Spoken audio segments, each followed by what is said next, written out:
morning, everybody. Keith Engle here for TGI Sports Talk Sunday Stream of Consciousness. How's everybody doing today? Hopefully, we're not getting a big echo or anything on this broadcast this morning. Anybody pops in, hopefully they can let us know what the quality is. Some of you may realize we had some problems on the McGrath Sunday Sports Roundtable this morning, and we had to abort. So hopefully we aren't going to have the same problems here.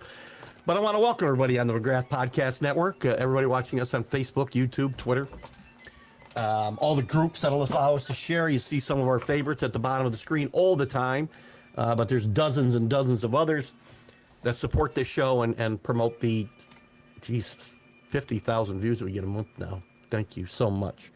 We'll call out, as I like to do when I'm by myself, John Gonzalez from the Sports Authorities. Best group, best admin out there, by the way. Greg Rawlings, a close second over at America's Pastime, Love for Baseball. Flo and Can at the Bottom Line, at Bottom Line Sports. They do a really fine podcast themselves with Christopher Stewart as well. Let's Talk Sports. Our good friend, the late Dan Harris, the late great Dan Harris, kicked that off, and Tanner did his best to keep it going, and we're still sharing and be getting viewed by their audience. Who else? Ken Krause at Golf Bud Sports of all sorts. And a quick shout out to Ralph Williams at RW Media. Ralph does some great stuff out of Ocean City, Maryland. Pittsburgh-focused national footprint, specifically the Sports Corner from 4 to 6 p.m. Eastern every Tuesday. I've been a guest there many times and always love it. So let me know, guys, if we have any issues this morning with audio. I don't think we will with one person. We think this morning the StreamYard problem was when there was more than 2 people in the studio, and that's why we had to abort the McGrath Sunday morning roundtable. So my apologies, and I know Brian apologizes for that as well. So sometimes things happen. Hello, Jeremy. How are you today? Good to have you with us and out in Detroit. Rick Sherlock, good morning. Amsterdam, New York. In the house. Listen, we got some stuff to talk about today. The Hall of Fame inductions in baseball in Cooperstown today, just an hour, 15 minutes away from here. Carlos Beltran, Andrew Jones, and Jeff Kent go in as players, and Bill White. Bill White will get the Buck O'Neil Award for Lifetime Achievement. Bill White did pretty much everything in baseball. He was a fine player. Broadcaster for the Yankees, National League president, among other things. Bill White, classy individual. Read his autobiography, by the way. Just a very classy individual. We're happy for him. Salvatore Perez passes George Brett with 318 home runs. All-time leader for the Royals. Fine catcher for a long time. Hall of Fame worthy, guys. This guy's got 4 or 5 gold gloves. He's going to be a Hall of Famer, I think. We can get your opinions on that if you like. Kind of a slow build up to the trade deadline, which I believe is the 2nd of August. Maybe it's the 3rd of August. But it's a little more than a week away. I think it's the 3rd because it's on a Monday. Yeah, it wouldn't be on a Sunday. So the 3rd of August, we can talk about, who might get moved and who might not. I mean, we might not be seeing nothing but a bunch of relief pitchers traded, which we often see. Teams think they're contenders and nobody's going to sell. We'll see what happens there. LeBron James is now a 76er. No surprise. And by the way, I've heard people, I've seen people on social media ripping LeBron, chasing championships. This team hasn't won in 40 years, guys. How's he chasing a championship? And by the way, also, clip this, by the way. Just to give you an idea of this, the condition of sports today. LeBron's making $3.8 million this coming year. There are 18 kids playing college basketball that will make more. So he's playing for $3 million. He could have gone somewhere else and gotten a lot more. Wants to win. Give him some credit. The NFL, we could talk about Kyle Shanahan's accident. Why didn't we know about this for, nearly 2 weeks, 10 days? That seems a little odd to me. How's this news not get out for 10 days? And the Post, by the way, stop with the hyperbole. Your headline was horrific. Kyle Shanahan suffers horrific injuries. I mean, they're not great. He broke his nose, he broke some ribs, but it's not like, he lost 3 limbs. What else? Aaron Darnold, is he going to come back for the Rams? That's big news. Apavia is released by the Ravens. Not a surprise here, guys. Does anybody here think he can play in the NFL? Because I don't. If this is a kid with CFL written all over him, he should just go up there. Tony Romo, arrested for a DWI the other night after playing golf in Wisconsin. And I've seen some weird posts here as well about this situation. Like, let's see how this is handled. What does that mean? I don't see any cover up here. What does that mean? In comparison to what else was handled? I got to tell you, I need to get off social media. I really do. I got another note here. What the hell is that? I can't read it right now. We'll get to it. WNBA, the All-Star game was last night. Do we care? Does anybody care? The WNBA has to stop making news off the court.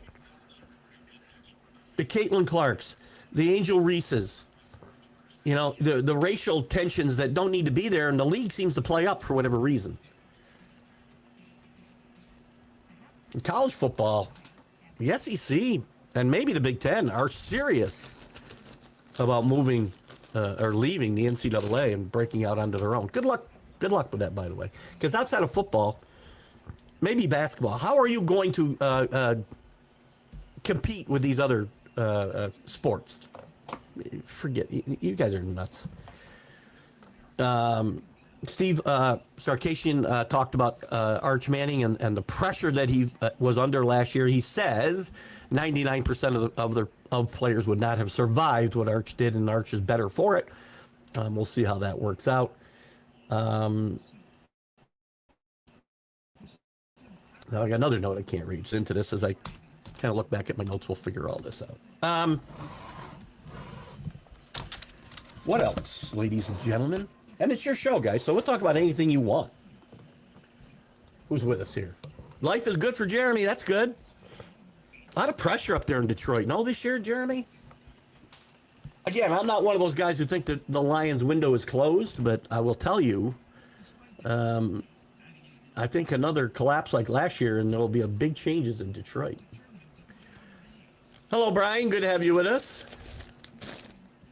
No echoes, I'm assuming. I haven't heard any comments on echoes. I know Brian had thought it was isolated to when we had more than 2 people in the studio. So I don't know what the deal was with StreamYard. And I know Brian and James and Jack are upset, sad we couldn't bring you the show this morning. So our apologies for that.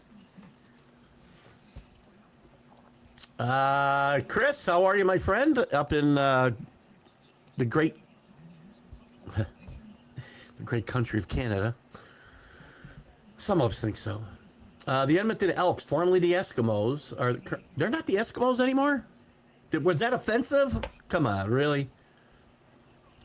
The league still has dynasty teams, so this is new and refreshing. The current winningest team did they really change their name to the Elks? And please tell me it wasn't because we offended the Eskimos. It's your country, but it's just, you can see you've got me speechless. I didn't know this. Now I got to check this out. Give me something to rant about today. By the way, we talked about Diego Pavia, and his rights are held in the CFL and have for a couple of years been held by Winnipeg, the Blue Bombers. So I think they're still the Blue Bombers, unless we were offending Bombers. So we'll see what's going on. Drinking on golf courses can be real heat score for COPD. What does that mean, Chris? What does that mean? Help me. Oh, for cops. I gotcha. Well, listen, drinking on the golf course is something that I have done in my lifetime. I don't do it anymore because I can't play well if I drink. And I dehydrate so fast. For those you don't know, I have RA, and my body will break down really quickly if I don't stay very hydrated. When I drink, when I'm out having drinks with friends, I'm drinking water and beer all the time. If I'm drinking. Don't drink that much anymore, really. I got a couple triggers, but Michelob Light, so I'll drink 10 of them and drive home. Well, Michelob is light, so I'll drink 10 of them and drive home. Well, you're still drunk on 2 Michelob Lights, by the way, legally. Well, at least here. Michael Gott in the great country of the United Kingdom. Good to have you with us. What do you guys go by, Michael? Is it the UK, or do we go by Britain, or do we go by England? I mean, if you were to tell me where you were from, would you say the UK? I feel like that's right. Romo must have been way over the limit to fail in Wisconsin.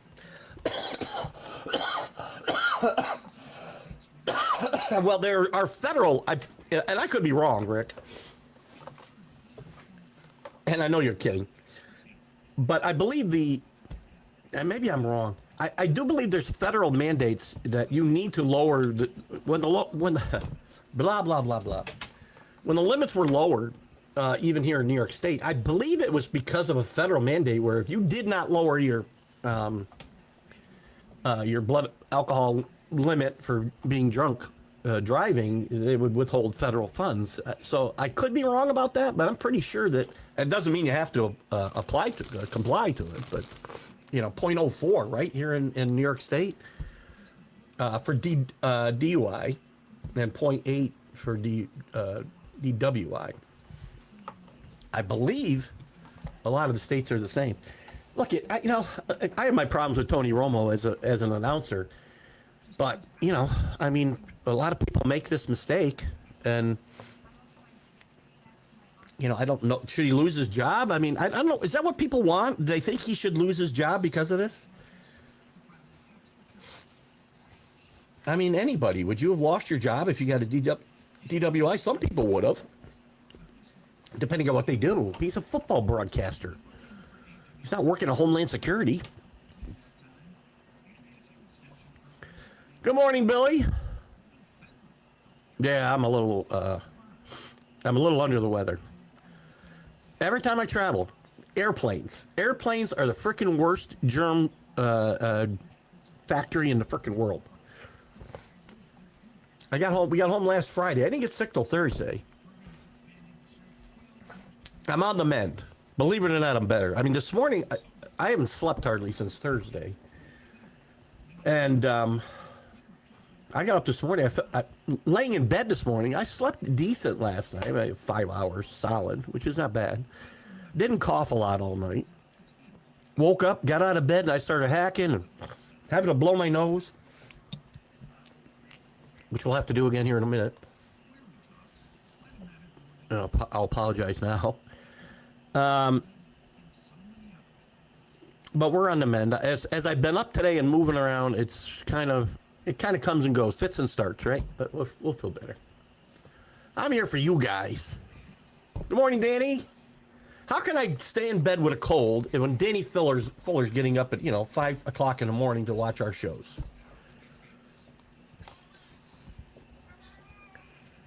Brian's jumping around on his. Brian, we tasked with talking more NASCAR Brickyard 400 in Indianapolis today. Carson, I don't even know who Carson Hovacar is. Let me look up the NASCAR. Let's look. It's under more sports, I'm assuming, right? NASCAR. Let's see. Do they give me? So they don't give me. Let's see. O'Reilly Auto Parts. Oh, is that the name of the tour now? It's the Brickyard 400 today. That's a big race, right? That's Indianapolis, as Brian said there, dummy. Let's look at the standings. Do I even know anybody in here? Denny Hamlin's number 1. I know Denny Hamlin. Chase Elliott, I know. I don't even know any of these guys. Bubba Wallace, I know. Joey Logano, I know. So there's a lot of new names here, right? We talked a couple times about NASCAR hurting their brand with the way they play their series, right? And individual races like the Brickyard 400 seem to have lost some stature. But I'm wondering about some of the names as well that have. I mean, God, do we just not promote these guys, or what's the deal? I mean, I don't know any of these guys. I don't know 75% of these names. Now, guys who follow closer would. Just saw somebody else I thought I knew. Down at the bottom of this. Casey Mears, I know. Oh, Jimmy Johnson's there at 38. Interesting. I knew you were going to get this. I read this yesterday, and I expected Chris to bring up Dallas Keuchel today. Signs with the A's. I think he's signed with the A's before. He's signed pretty much everywhere, by the way. He was a great pitcher at one point. Won a Cy Young. A good friend of mine, and I kid that you haven't had a full career if you haven't done a bit in Oakland. Thomas Piazza, Garcia Parra, on and on. Dallas Keuchel's a good friend of yours. I know you bring him up in the show a lot. Chris, again, just so everybody's aware of where Chris comes from with some of his posts. I haven't said this in a while. I challenged Chris. God, what was it, Chris? 2 years ago? 3 years ago? 2 anyway. To be, just give me irreverent stuff. By the way, it doesn't play quite as well when I'm with Jack. Just so you know. That's why sometimes I don't put it up. Oh, you had a comment on Friday's show, Chris. I don't remember what it was, but do me a favor and put it up this morning at some point, because it is something I wanted to chat about. But Dallas Keuchel was a great pitcher. He's now had comeback attempts pretty much with like half the teams in the major leagues. He's in the minor leagues with Oakland, I believe, too. So he's not with the big club, the Sacramento club. But good luck to Dallas. He was a fine pitcher at one time. Great Britain is England, Scotland, and Wales. That's fair. Whereas the UK is the same, but includes Northern Ireland. Some people go national and say they're English or Scottish, Welsh, or Irish. I would think if somebody was from Ireland, they would say they're Irish, right? So I'm going to assume, I don't know what you say now. So what do you say you're from England? I got you. That's fair. So is it offensive? Is not the right word though. Am I giving a misnomer?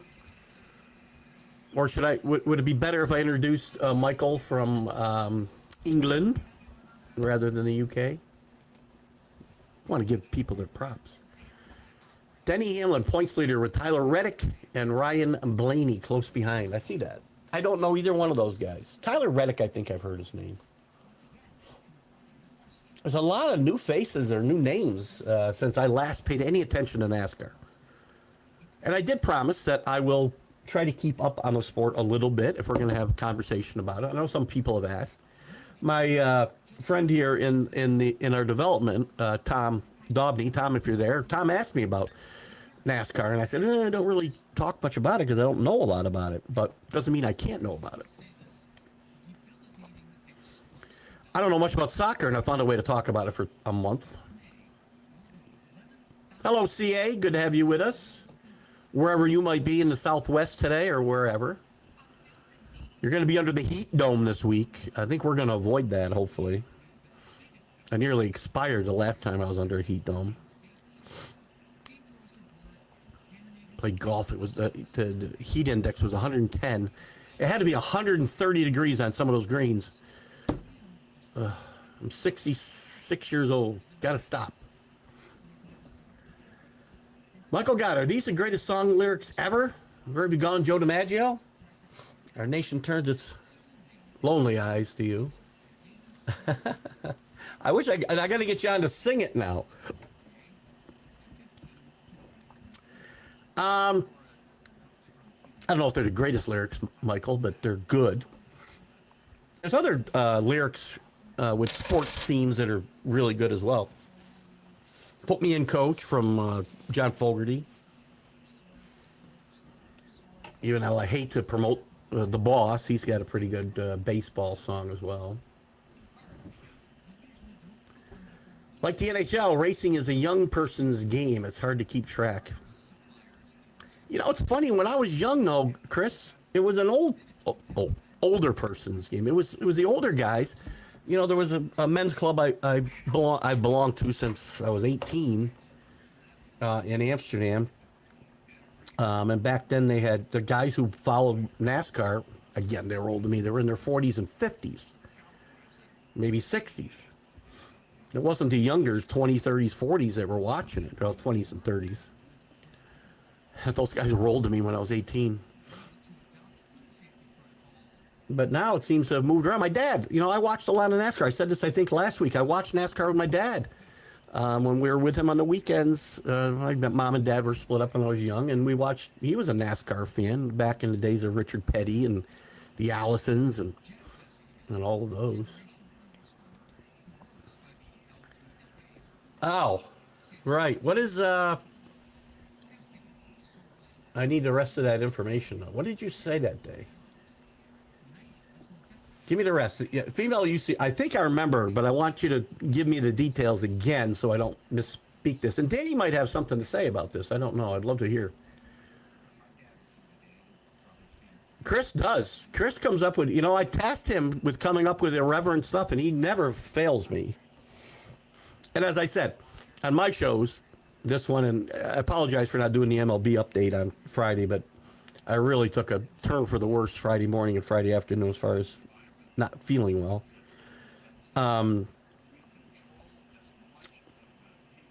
But sometimes I don't put them up, Chris. Don't take offense on a Monday morning or Friday morning, because, you know, Jack is Jack. So I got it. If I go off topic, you know, or backwards, UK is fine. Cool. J.J. Watt takes the place of Forrest Gump's little brother, Romo. I don't get it. Maybe I don't get it. I got to drink my orange juice this morning as well, by the way. Oh. Pulp or no pulp? I got to tell you, I'm a high pulp person. I want as much pulp in my orange juice. We're really streaming the consciousness today. I want as much pulp in my orange juice as I can get. Everybody else who comes here, any of the kids come and visit or whatever, they're straining my orange juice to get all the pulp out of it. What a waste. I drink anything without pulp. It's like drinking an orange drink. My view on the summer league, I think it's a good place for some of these draftees to get their feet wet. Would I pay money to go watch it? No, I think they do a pretty good job of promoting it now. They're on TV. But I think it's a pretty good place for some of these kids to go get their feet wet. Kids that may have signed as free agents, young kids, not the older free agents, obviously. And some of the draftees go there and play for a few weeks at least. They don't normally spend an entire summer there. But I think they serve their place. There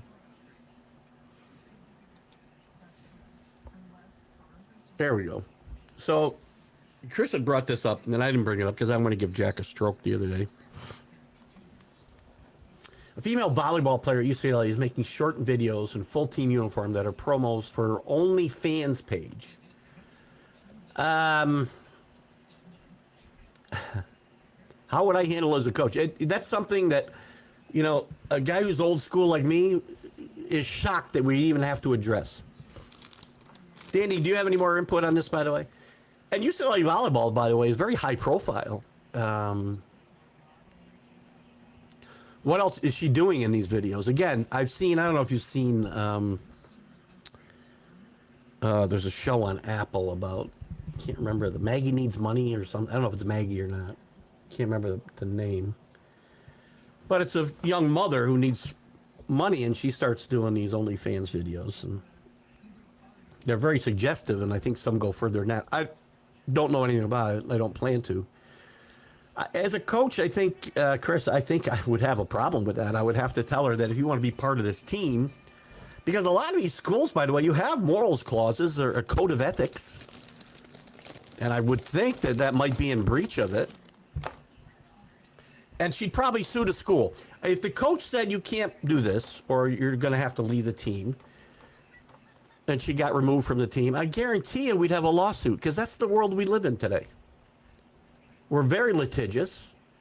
And, you know, we get offended and we sue, and you don't give me the right to do what I want to do. You sue. But I think schools and professional teams should have the right to say, here's your code of conduct. If you violate it, you're going to risk being removed from this team. So that's the way I would handle it. I wouldn't allow her to do it. Hello, Paul Spada. How are you? Paul, I'll get in that college football fantasy league soon. When you first sent me the link, I swear I registered, and now it's telling me I'm not registered, so I got to go through the whole process. I'll do it later today because I'm probably going to be a bump on the log for another 12 hours today. What a refreshing, great podcast this is. Refreshing. I've been described a lot of ways. Never refreshing, Paul. Thank you. We have a lot of fun. Sometimes we get a little cranky. I get a little cranky this morning. Hang on, guys. Don't go anywhere.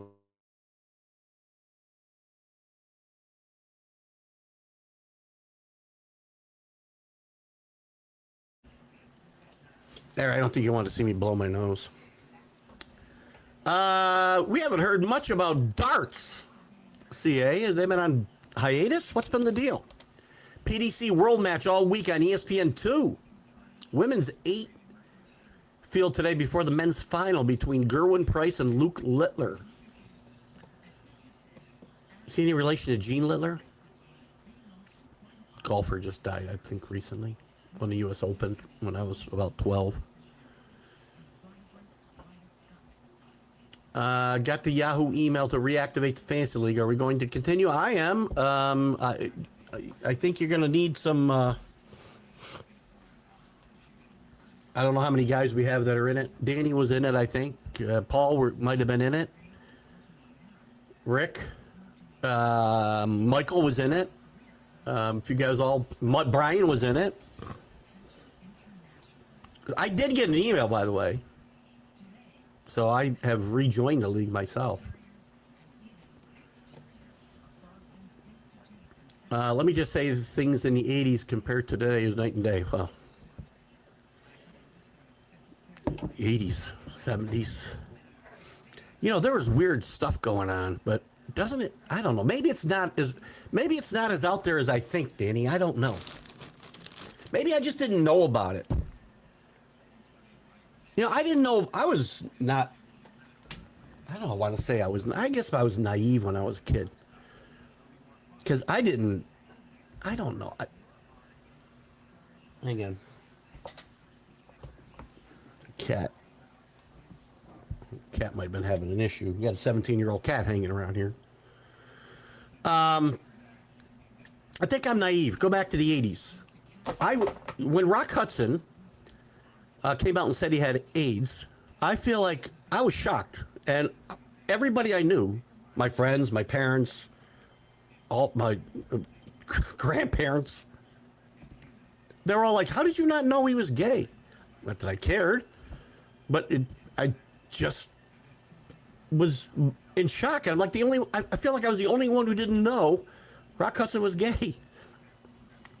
I said, how can Rock Hudson have AIDS? He's not gay. If the videos were damaging, yes, remove and reprimand her. I agree. Well, she's on OnlyFans, so I guess there's different levels. Again, I don't know that much about it other than what I've seen on this Apple TV show. And that's pretty raunchy, by the way. So I guess there's different levels of activity, if you will. Activity. So... Is there a lower level, Brian, that you'd say, okay, you can stay or not be reprimanded? Or is anything to do with OnlyFans enough to say you can't do this and be part of this team. There was some boxing last night. I pulled up the Little League. I thought Little League might be going. Oh, that's right, too. Jack had told me that Joshua was fighting and Fury was fighting. And I think that's the fight people want to see, right? We'll talk to Jack about this tomorrow morning for sure, if he's still talking to me. Joshua survives 2 knockdowns yesterday, and I'm sure Fury won as well. This is, I mean, again, the state of boxing is such that, you know, these guys are old, and they're going to be the best fight that we can get.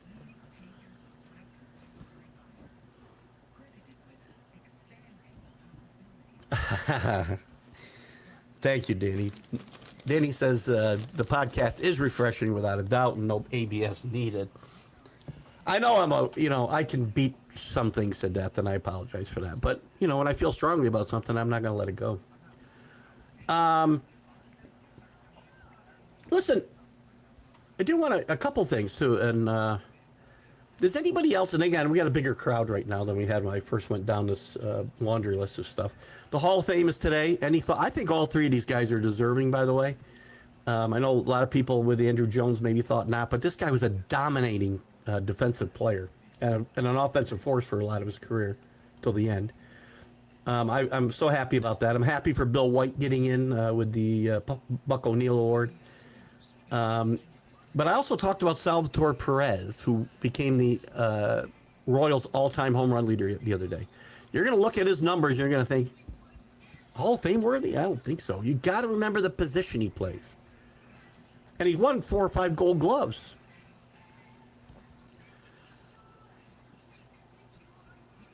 What else happened yesterday? Miami's lost 10 in a row. No talks about LeBron. Nobody's interested in LeBron going to 76ers. I know, Danny, you had posted something about whatever, going to another team, I guess. That's what GOAT spells.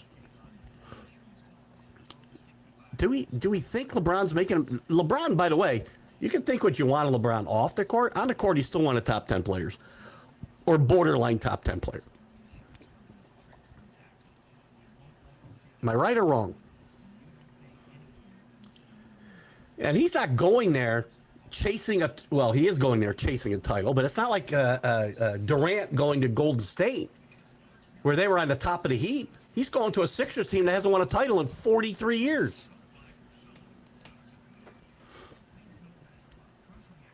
Confusion with the Toronto Maple Leafs. Tough guy Craig Berube gets fired, and all off-season they filled out their bottom 6 with grinder-type players.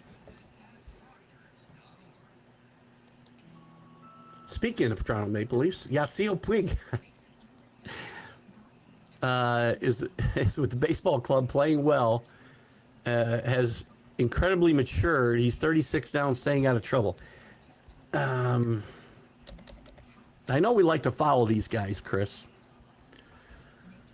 I don't see Yasiel Puig playing in the major leagues again. I can't believe, again, he's probably playing well in Toronto. By the way, speaking of baseball and minor league baseball, and I don't know, the Toronto Maple Leafs, are they, is it independent league, Chris, or is it, they're not affiliated with anybody, I don't believe, correct? And it might be independent Canadian baseball. I don't really know. You can help me there. But here in the States, we've got all these independent leagues in the Northwest, and the Southwest, and the Northeast. Amsterdam, or Tri-City Valley Cats, for instance, playing the Frontier League, which is a it's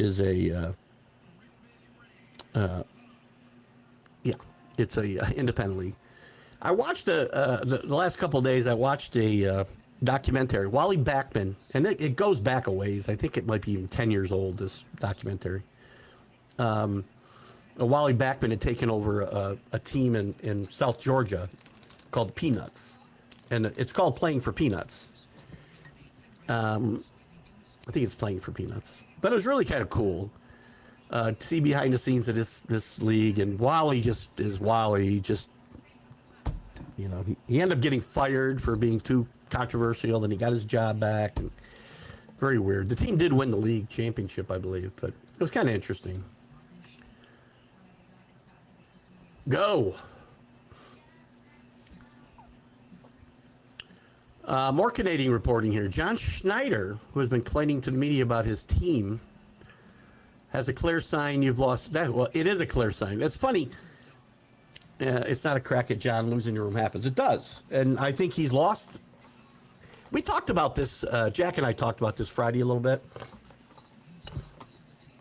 I think the World Series hangover is worse for the team that loses than the team that wins. And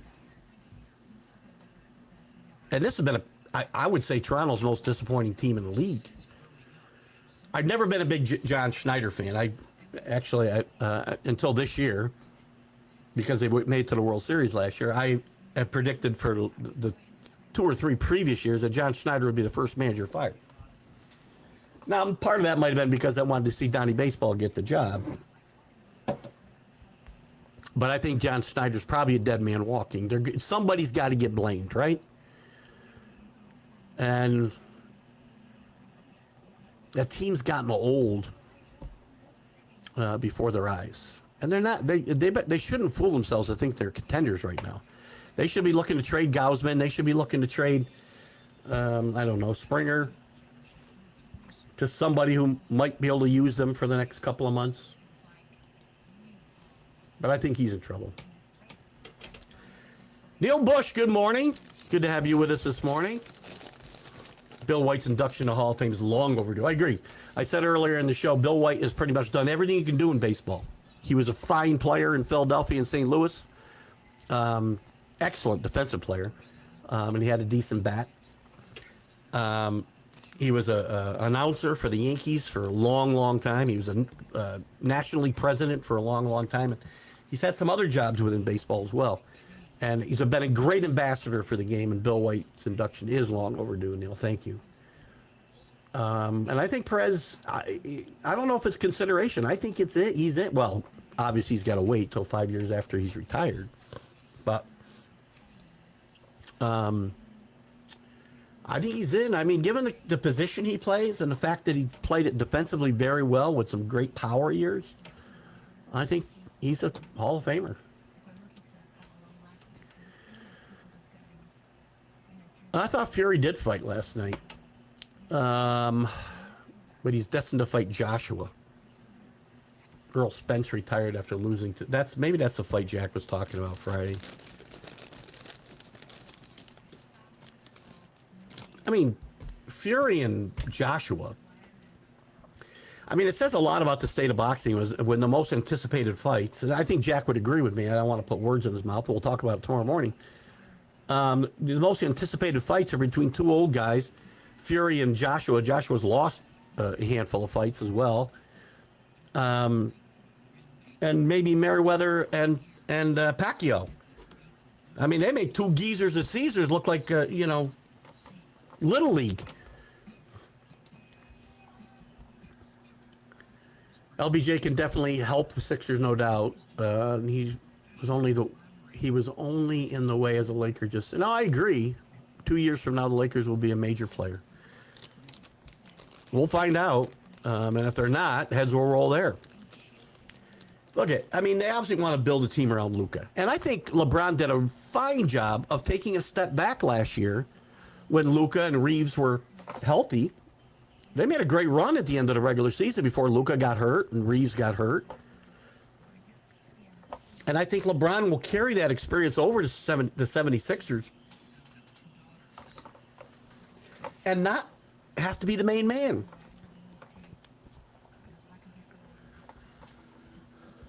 I think this is a smart move for LeBron. I really do.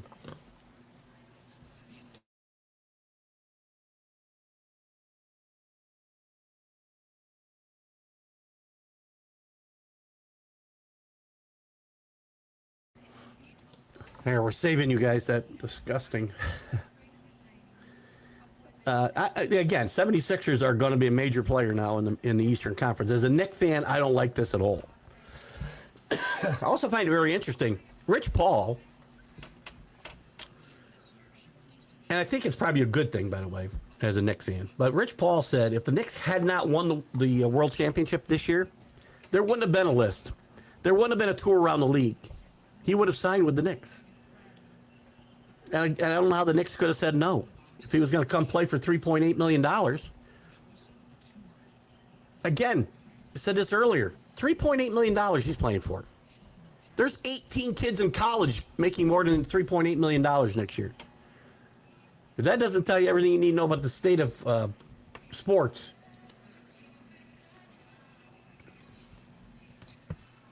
I don't really know what's going on with the Red Sox there. Red Sox done a great job the last couple of weeks. Paul, getting themselves back into contention. In fact, at least as of yesterday, they still held the last wild card spot. Well, they're in the second wild card spot now, and only 6 behind the Yankees. Yankees had better not, go to sleep here. Bellinger seemed hopeful that his injury wasn't going to keep him out, but hamstrings are problematic. We can't afford to lose Corey Bellinger now with Stanton still out and Judge, who knows when he's coming back. I mean, the Yankees just cannot continue to play baseball this way. I mean, look at this weekend's, or these last 4 games. 5-3, they lose. 2-0, 1-0, 3-1, they win. You can't ask the pitchers to go out there and give up 1 run a game over and over and over. This is a recipe for disaster, man. He scored 8 runs against the Pirates 6 games ago. They haven't scored 8 runs in all the games since then. But they have won. They won 3 in a row. Red Sox, would they have 15, team record 15 wins in a row? It was either team record or tied a team record.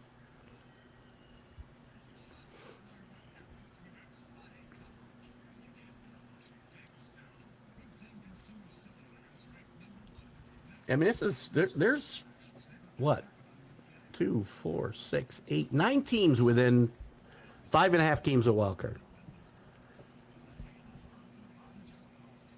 I think it's going to be a quiet trade deadline. I really do. I don't know if you're going to see some of these big stars like Skubal and Brian Buxton and all these guys. I don't know if you're going to see them get traded because these teams are going to fool themselves into thinking they got a chance.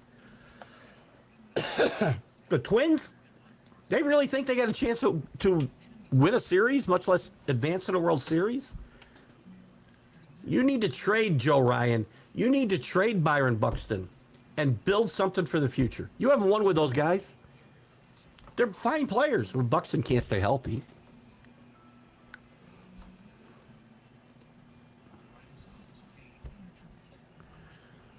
Now we choose to take turns staying in Texas for a multitude of reasons, whether deep piney woods or similar or smaller homestead, coastal and last metro properties were keeping efficiency. It's hot in Texas, man. John Schneider can't get through a sentence without an F-bomb every second word. You should. What show am I watching right now?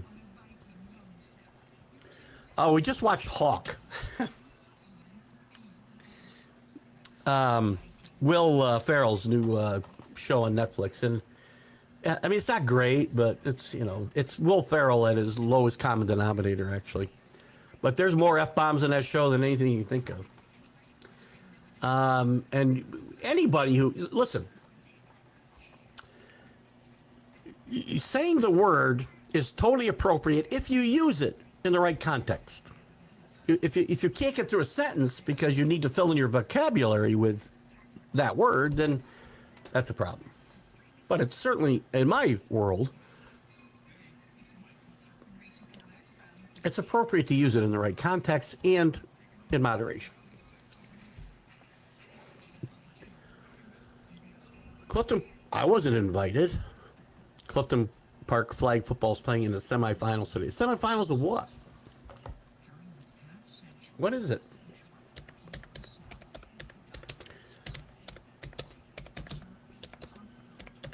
We talked about this a little bit too. We know flag football is going to be in the NFL Flag Championship. All-American Sports RFP Patriots head coach Jeff Jones did not hesitate when asked his team when playing at its best is capable of winning the NFL Flag Championships. Interesting. I think, Rick, that Rich, what was they own Mohawk Dairy. Richard and his son Rich. His son Rich played on a flag football team that I think went to Dallas and played in some kind of national championship. This is 30 years ago, probably. That's very interesting. They didn't ask me to play. Flag football is going to be in the Olympics. And I know when it first was announced, there was all this clamor that, Mahomes, the great players ought to go play. Well, they can't. If you remember, a month or 2 months ago, probably now, there was the flag football players, the guy who play it professionally, whether it's at this level or another level, played against NFL players, including Tom Brady. So there were some ex-NFL players. But the NFL players got their asses kicked. When you go play, flag football isn't the same as the NFL. So you need to send the guys who are actually playing that game to the Olympics. Now you get outside and work at 3 a.m., finishing before 10. Probably a good move.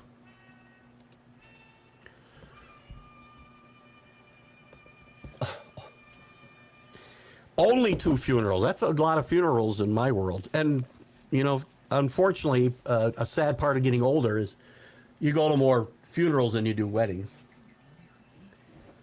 I do have to get myself ready for a wedding because I am stepping back behind the pulpit, by the way, and officiating a wedding in September for my best buddy's son and his wife in Amsterdam. I'm excited to do so.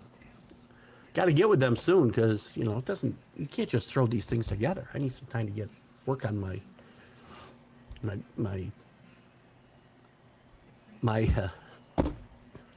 it's not a speech. You know what I mean. My words. We knew this would be a political year for committing to the state. I'm not sure I understand. I think I get it. I'm not sure, but I think I get it. Tigers once had a 3-4-5 of Tettleton, Incaviglia, and Rob Deere. Now, that was a born to mash murderers row. Or strike out. Because that group would strike out 600 times a year as well. Those guys were built for the game the way they want it played today. And even then, I suppose. Rob Deere. I would say he was the worst of these 3 guys.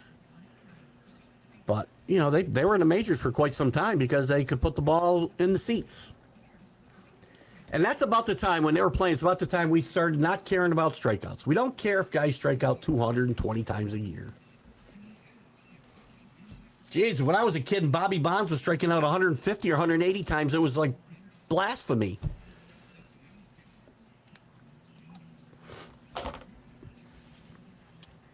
Good morning, Matt. Good to have you with us. Since Matt's with us, I'm going to pull a random card this morning. See which one we pull. These cards come... Oh, good one. Ben Coates. Ben Coates. Fine. Patriot receiver. Had a few problems. Oh, by the way, stuck to the back of him was John Hanna. Hall of Fame. Best offensive lineman in the history of football. Ben Coates was a great player, but he had some issues off the field, man.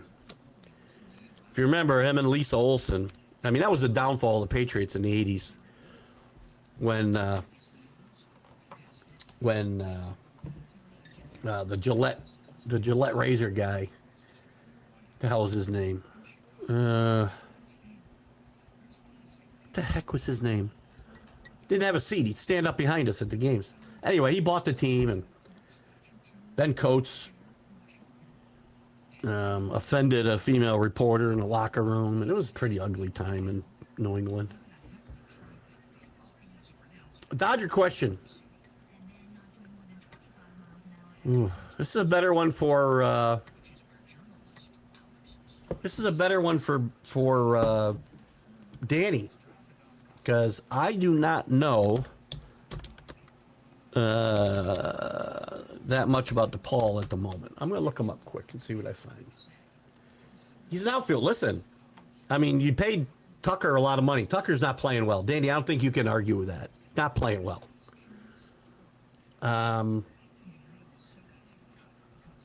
He's only playing in Double-A right now, so he's probably not ready for the major leagues. But I think the Dodgers have done a decent job of bringing some guy, mostly pitchers, up from the minors to fill holes. Who else is in that outfield? Currently, who else is in that outfield?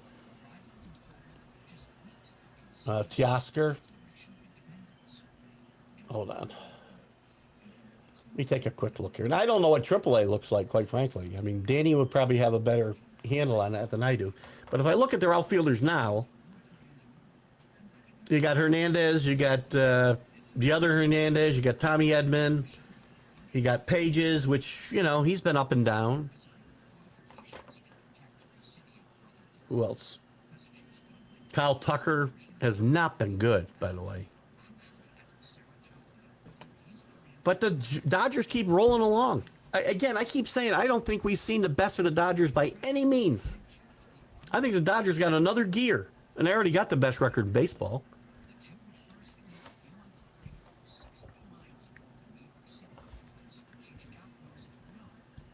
Ugh. If I had my way, Neil, Cashman wouldn't be making deals at the deadline. Got to have a catcher. They don't want to play Rice there. You can't keep one home run. You can't keep a guy. He's hit 150 for 100 plus games. He's improved defensively, but you know, and there's nobody else there that can pick up the slack unless you're going to play Rice at catcher. Now you forfeit defensively. And you're also, then you got to have another first baseman, or maybe you got to play Bellinger at first base against righties, because you can't play Goldschmidt against right-handers. I got better bat speed at 66 years old than he has.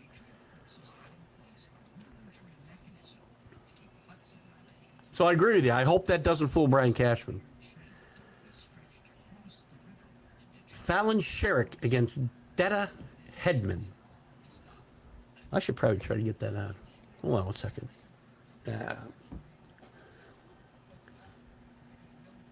Who do I want? That's going to put the Yankees over the top. Sylvester Stallone, Lincoln Hawk. No. You need a catcher. Here's two things I would make a move for. Who's a catcher in Minnesota? I'd make an offer for him. They've already talked about Langeliers from the A's. He's a possibility, but again, I don't think the Yankees want to give up, you know, major minor league chips. So they've already talked about Langeliers. So I'm finding a catcher, and I'm getting Jeremy Pena from the Astros. I think the Astros are going to move Pena. I think he's going to go to the Red Sox, or he's going to go to the Yankees. And wherever he goes, it might be a linchpin for the rest of the season.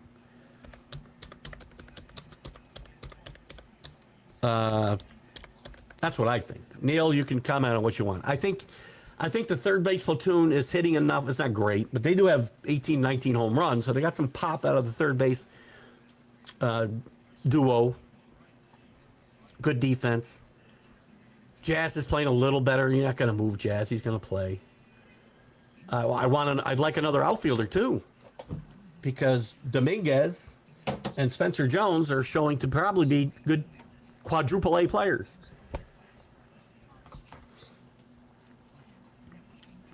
But again, this team is flawed. Great pitching, but you can't ask your pitchers to go out there and give up one run every game.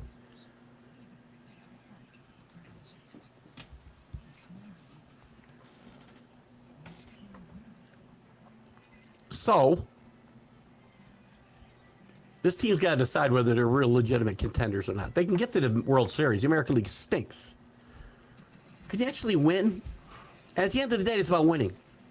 They got to the World Series 3 years ago. That was great. 2 years ago. That was great. I want to win. I don't want to just get there. Ask the Blue Jays about that.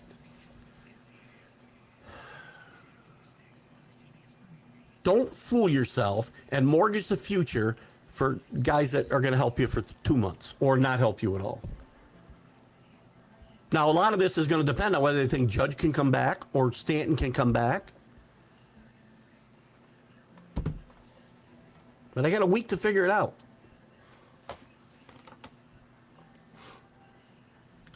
James Franco series about Kennedy. Good one. Is that the, what's Kennedy? Junior? Matt? I like James Franco, by the way.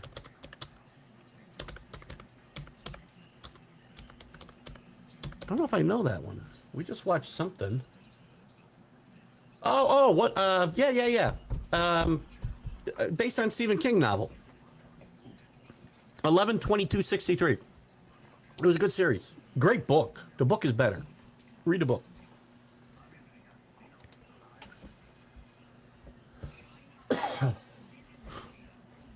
Giving you my recommendations now on TV shows. Watch Hawk. My wife actually enjoyed it. As I'm watching, I'm thinking she cannot be enjoying this. She's not a big Will Ferrell fan anyway. I am. If you like Will Ferrell, you'll like it.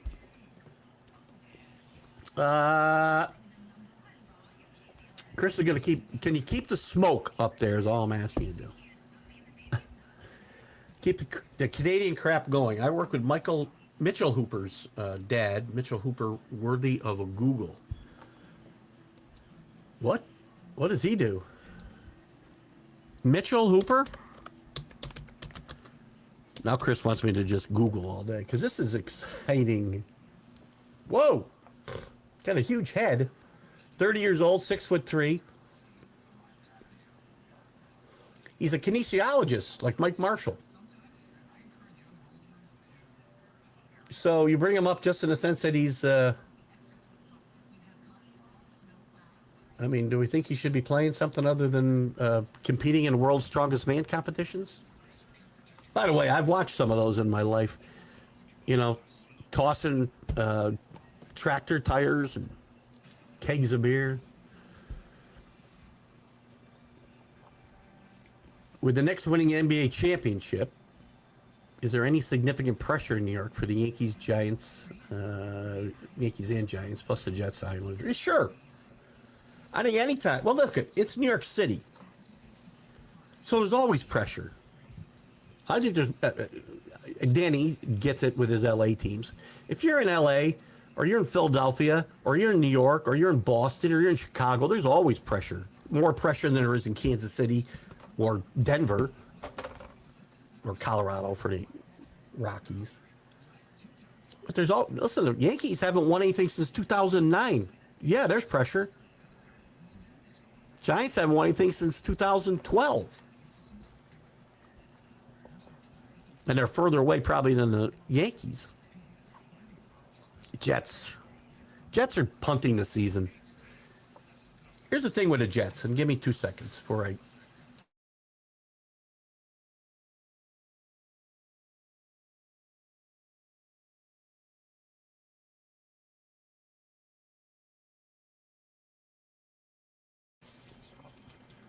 I think I popped an eyeball on that sneeze, so...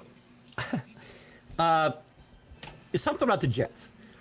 The Jets are punting the season. There's little doubt in my mind. Now, if they go out and win 2 or 3 games, don't be firing your coach. I'm not the biggest Aaron Glenn fan in the world. But when you put the coach in a position to fail, you can't fire him. You can't then turn around and fire him. They aren't winning with this team. And the Giants, I think the Giant fans need to just... Danny, this is a different take for me. I think the Giant fans are going to need to be patient with John Harbaugh's new culture. I don't think they're going out there and win this year. They don't have wide receivers. I mean, Neighbors is not starting on the PUP list. That's a good sign, but whether he's playing opening day is still up in the air.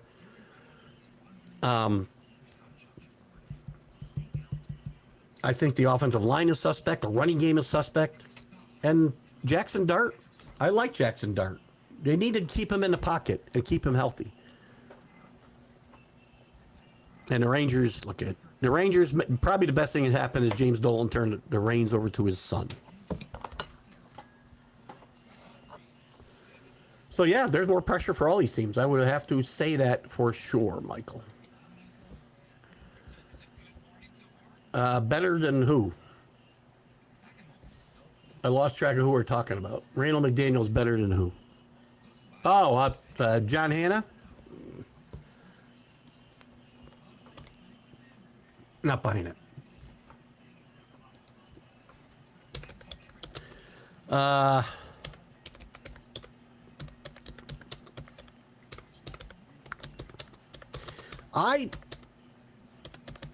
see if I can come up with a listing here.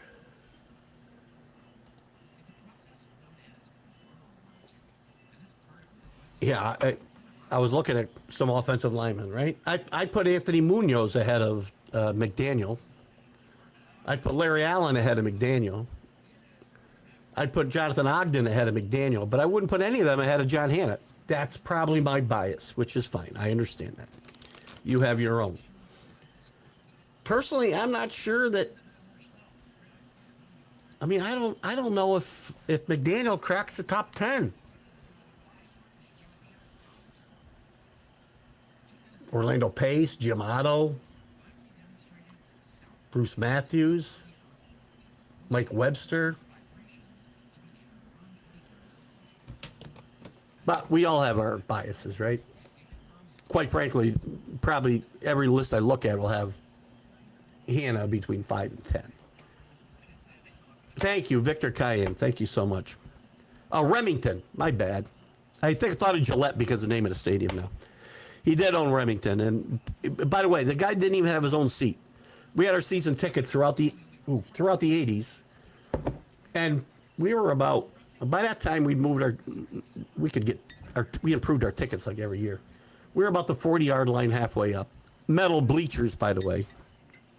The old Foxborough Stadium, at the time Sullivan Stadium. I don't know what we were calling it when Victor was there.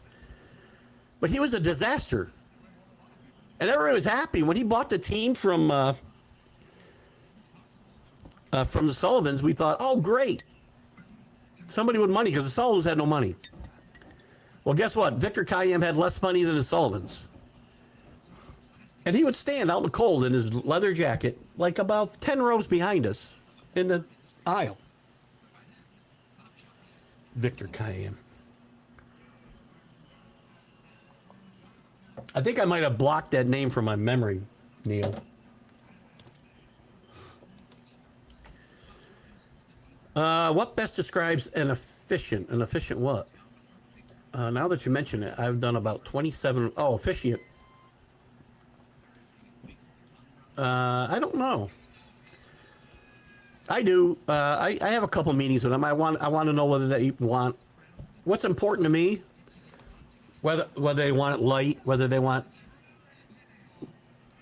it more religious, less religious. I'm not overly religious myself. I'm a spiritual type person, but we can certainly add some of that for people. Actually, if somebody wanted a really religious wedding, they wouldn't be coming to me anyway. But I meet with them a couple of times and decide they want some humor, more humor, less humor. Give me a little personal anecdote that I can add into my my own words. How long do you want to go? Short, hopefully short, because I don't want to be talking for 30 minutes. And stuff like that. So that makes me efficient, right? I know you meant officiant, but I enjoy doing it. It's fun. I'm looking forward to doing this too. Yeah, I'll have one to kind of go over it, and then I'll go over like my final remarks with them before I actually present them, just to make sure they want to add or delete something. If I've missed something badly or something they absolutely don't want in there that I might have said. So have fun with it. If I had my way, Boone wouldn't be making managerial decisions either. That's correct. Yeah, I got to get off Aaron Boone a little bit. You know, this brings me to another point. Thank you, Danny. Aaron Boone needs to tell this whole Jose Caballero thing and the pitch clock, and they had this. I believe it's a new rule this year that you need to like make eye contact with the pitcher with 8 seconds left on the clock. Who cares? Another silly rule we don't have to have.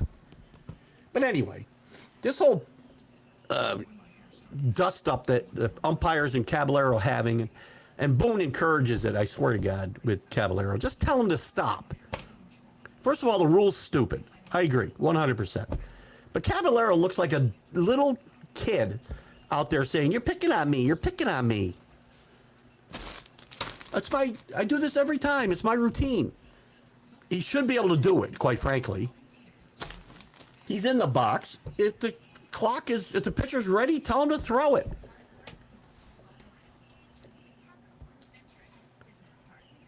Baseball can't get out of its own way.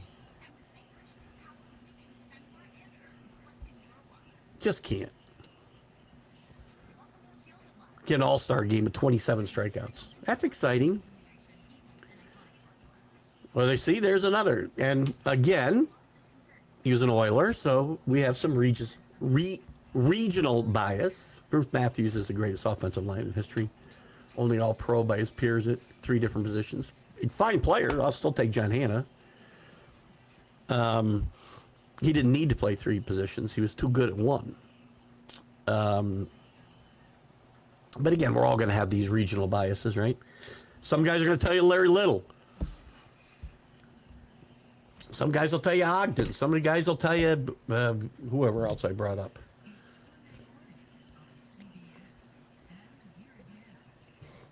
And Bruce Matthews is a fine player.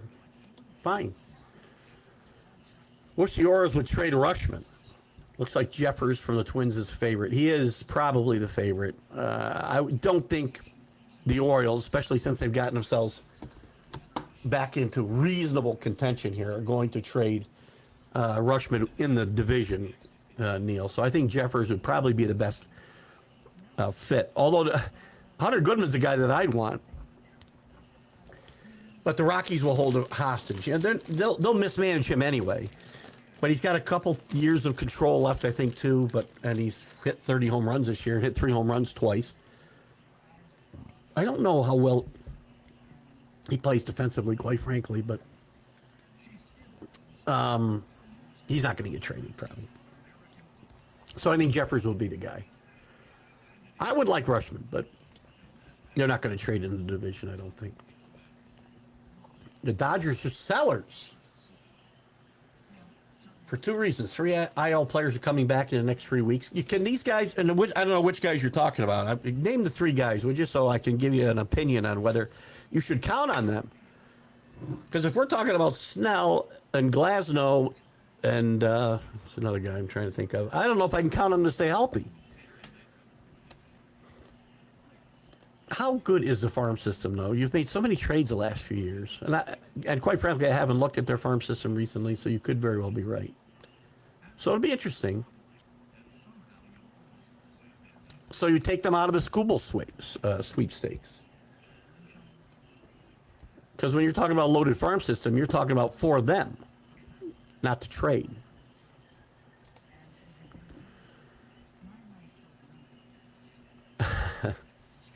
I used to be a bad reader. I read a lot now.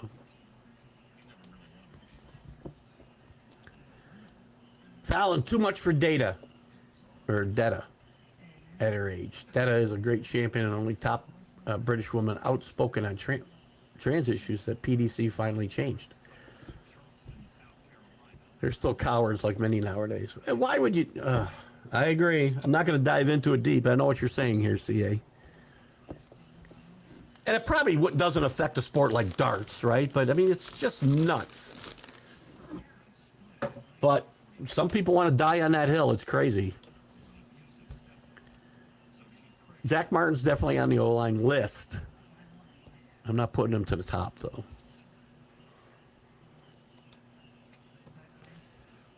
John Gonzalez and Jax Penny and the Jets are just terrible. No, they are. They don't want to win this year. I mean, they want to win, don't get me wrong. I think there's no doubt in my mind, and quite frankly, I think getting Geno was a mistake because they don't want to win games, and Geno could win a couple that they may have lost. And I think that team wants to lose 14 or 15 games. They want one of the top quarterbacks this year. And so if that's your plan, you can't fire your coach when you win 3 games or 2 games. There's going to be some bad teams in the NFL this year. Cardinals are going to be awful. Miami's going to be awful. The Jets are going to be awful.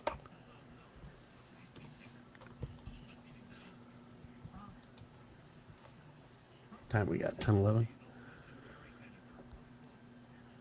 Tommy McDonald, 5'9", 84. He's still there? Still alive? Oh, no, he's not alive today. Gotcha. He was a fine player back in the day. Happy heavenly birthday to Tommy McDonald. Good morning, John. Good to have you with us. Haven't seen John in a while. Actually, I had to defend a couple of weeks ago on one of the roundtable shows. I had to defend your boy. This stays with me all the time to remind me not to berate Joe Namath at all. So I watched, oh, John, by the way, because I get like in this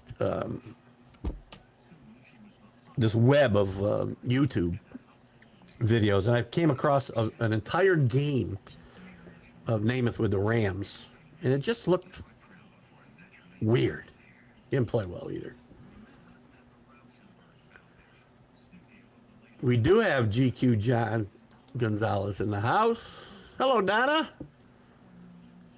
I'm glad you enjoyed the pictures, and I can tell you, as I commented every time I posted something, the pictures and my descriptions do not do it justice. It is the most breathtaking scenery I've ever seen. I mean, the cleanest air. I just enjoyed. We enjoyed ourselves immensely. We had fun whale watching. We had fun on a Yukon train from Yukon to Canada, just a little bit of Canada, back down to Skagway, Alaska. Beautiful, down through the mountains. If you saw, I tried to take some of those pictures that put the train in front of the train up against the mountains. And the shot that I put up leaving Skagway as we turned to go back up the inner passage. What a great exit lane, man. Oh, so cool. Thank you, Donna. We had a lot of fun. And good morning to Danny. Fine player, Kevin Mawa. I think he was in the news for something, I thought.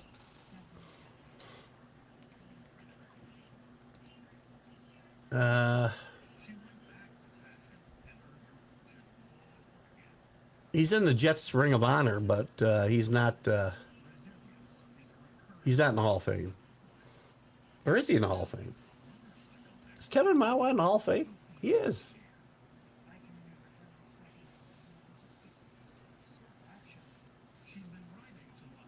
I'll be a son of a gun. Unless I'm reading this article wrong, he's in the Hall of Fame. John's popular this morning. The World Cup was it was not the biggest soccer fan, as anybody who watches my shows knows.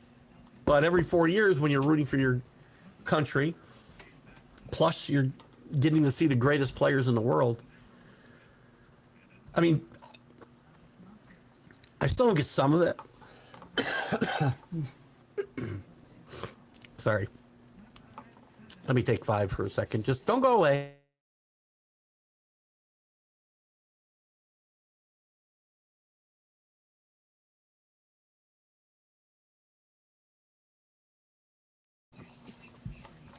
There, we're better again. Where was I? There's still things I have a lot of problem with, right? Like, tell me how much extra time is coming up, the flopping, the histrionics after you flop. Some of the gameplay is just boring. I'm sorry. You know, you saw England basically play defense against Argentina and blow a 1-0 lead because they didn't try to be offensive at all. I don't understand some of those strategies, but all in all, it was fun watching Argentina come back game after game after game until the last game. Spain dominating really their entire run. I think they got one goal. So it was fun, and to see some upstarts like Capo Verde, first time ever, and they tied Spain. It was fun.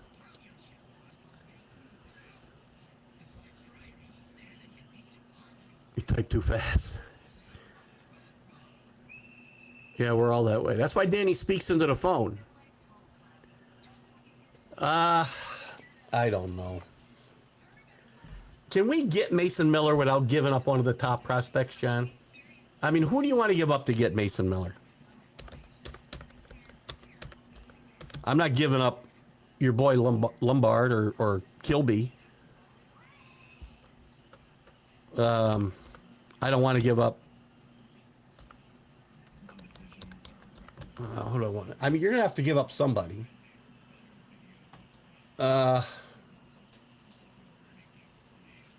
Elmer Rodriguez, maybe I give up. LaGrange, you're going to. I got to believe you're going to give up Rodriguez or LaGrange, or maybe both. I would trade Spencer Jones. I would trade Dominguez. Not all these guys, right? But if I can put together a package that includes maybe Dominguez and Rodriguez and maybe another iffy prospect, I might do it. But I'm not giving up the farm for Mason Miller.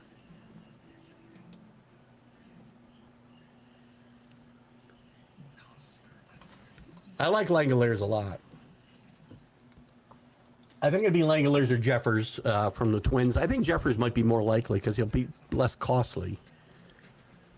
But again, if they're going to make 3 trades, and I still think they get, I think it's possible Jeremy, who'd I say? Jeremy Pena will be either here or in Boston by next Monday. And it could be a very pivotal acquisition for whichever team gets him. A good one for M. Bolts. I've got a 1986 Don Ross. Who? Rookie. I see Don Ross. Rookie highlight card of Jose Canseco.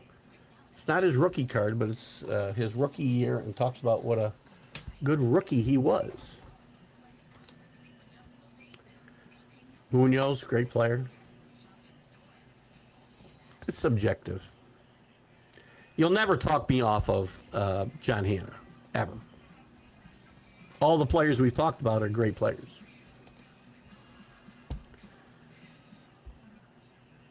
Really? That must have just, well, you said it just came up. I guess that makes it Jeffers then.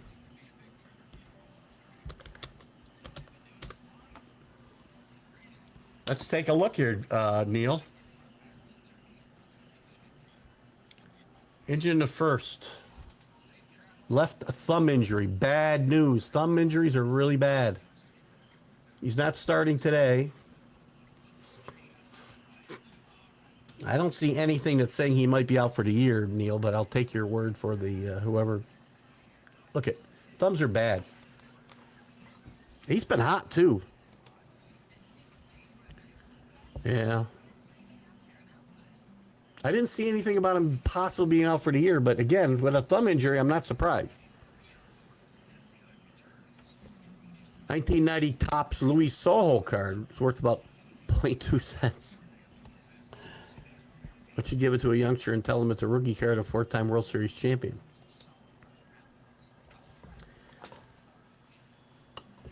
It was ESPN that said that? Great. Oh, yeah, there it is. May miss the rest of tournament. Oh, wait a minute. He's not even talking about his thumb. The hell is this all over here? Ah, that was 3 weeks ago. My bad. Jesus, good grief. So you guys got that information so fast that I couldn't even find news by Googling it. Good job. Torn meniscus. Another blow to the team. Bye-bye. Blow to the Yankees, too. Oh, what we got here? I don't... Listen, I like Hunter Goodman. I'm not sure about his defensive prowess. I mentioned this a minute ago, John. He's obviously got great pop, and he's also controllable, I think, for 2 more years after this one. You see, and another thing that's going to play into this next week of the trade deadline is the labor problems. I'm going to tell you right now, it's probably 100% that there's a lockout in December. 100% chance, 99.9% chance. Problem is, that's not the big problem. There's going to be a work stoppage, and we're going to miss games next year. And I said the last time we almost missed games, I want to say it was, I don't really remember. I want to say it was 2004 or 5. I said if they went out, I was done with baseball. The last time we were close to having real games be missed.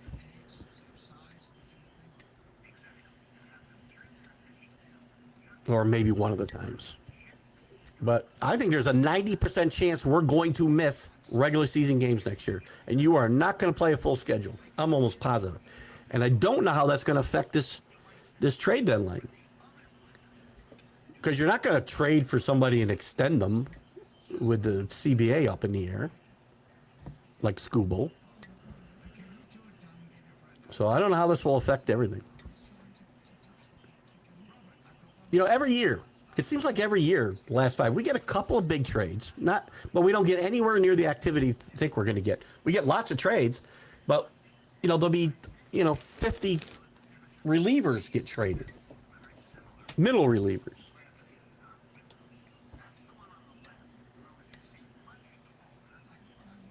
And that's possible too, Danny. Again, you can't rule out the fact that playing in the mile high altitude has been a positive for Goodman. So, I mean, look at Ryan McMahon didn't hit a lot better, but he hit a lot better in Colorado than he hit for the Yankees.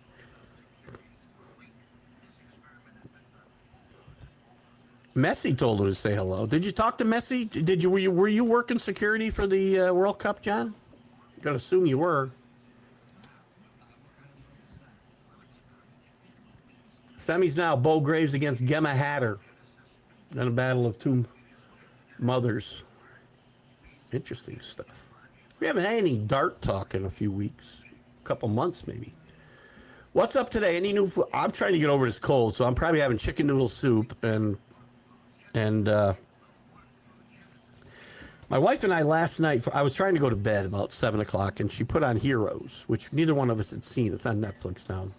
Watched the first episode, and it's got some promise. If anybody, I didn't watch it when it was on NBC, I think it was on. So we're gonna check it out. So probably gonna vegetate one more day. I already canceled my tea time tomorrow because I don't want to play golf. Got to pick up my granddaughter after her 4-year-old granddaughter after her camp day tomorrow because we made plans to go see them. We hadn't seen them since we went away, and Friday night I couldn't go. I was too sick. I didn't want to get anybody sick, so she called me crying on the phone, and I said, "Well, I'll pick you up after camp on Monday. We'll go have something to eat." So today's going to be another rest day. Who do I think will be good in the coming football season? Well, I'll tell you what, Donna. I think Patriots will be good again. Tougher schedule, the record will be worse, but I think the team will be better by the end of the year. I think teams that people want to close the window on, like the Bills and Lions, are going to have very good years. I like the Bengals in the North right now. Again, this could all change. We haven't even training camp just opened. Trying to give you some surprises. I like Denver a lot, and I like the Chiefs to bounce back. The Chiefs had a great offseason. Mahomes seems to be ahead of schedule on his recovery. Walker, an improved offensive line. If the wide receivers, stay out of jail, I think the Chiefs will come back. I like the Cowboys to win the East. I think every team in the NFC North will be over 500. I like the Saints to win the South.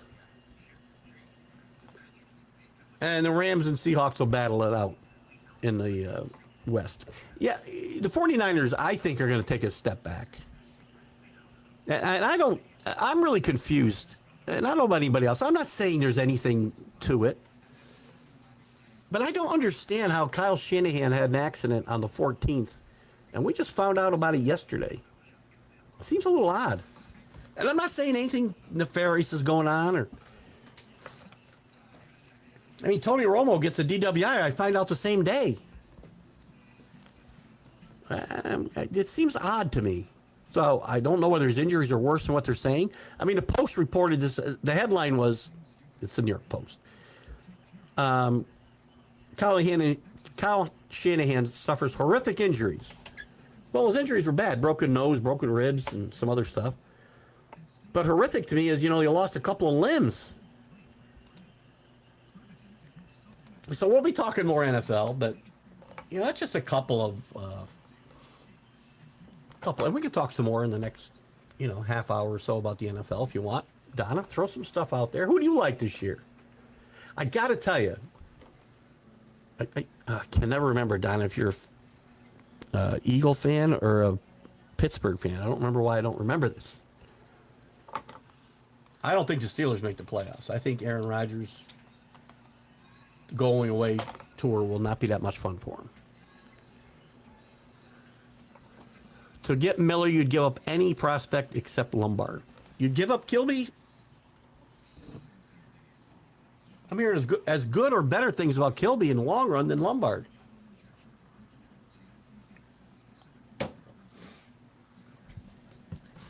Lombard's hurt now, right? And I don't think they're going to bring... I thought they'd bring up Lombard in August. And next year, I can see Lombard being a shortstop and Volpe getting a shot at second base, because Jazz needs to get out of here.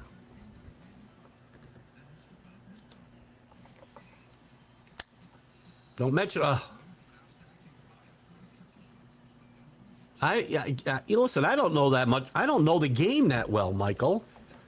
But so I'm on a cruise ship in Alaska with a lot of UK fans, a lot of them. And they were all excited. And I was playing a poker tournament. So the very last part of this game I didn't see because I was playing in a Texas Hold'em tournament. But right there by the bar where the TVs were. And these people were just like all up in arms because from what I saw, and again, I watched all of the regulation play until just before Argentina went ahead 2-1. I saw it right up until then. But every bit as I saw, I must have seen, I don't know, in the second half, I want to say all but like 2 minutes of the game was played in Argentina's end. And at one time, England was down there, they scored a goal. Now you try to sit on that? I don't understand that kind of strategy. And it turns me off for soccer in the first place. One of the things it does. And I know it's big for you. And again, I'm not a huge fan, but I don't get it. I'm sure that was hurtful.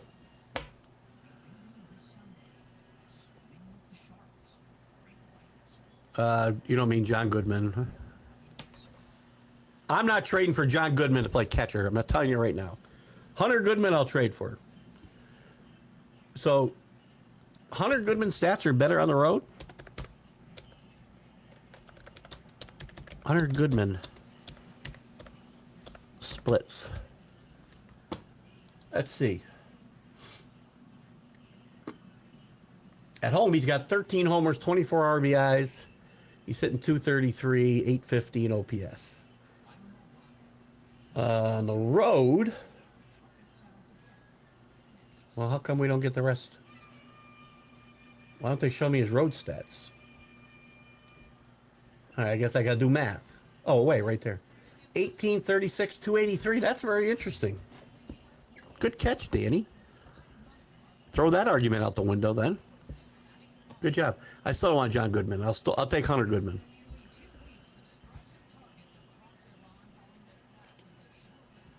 Side note, Bo is the Luke Littler of darts. Who? Bo. Oh, Bo. He does strike out a lot. But yeah, he's built for Yankee Stadium, I would think.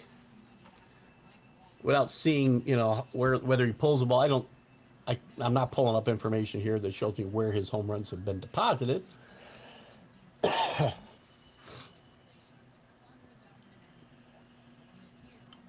Or am I?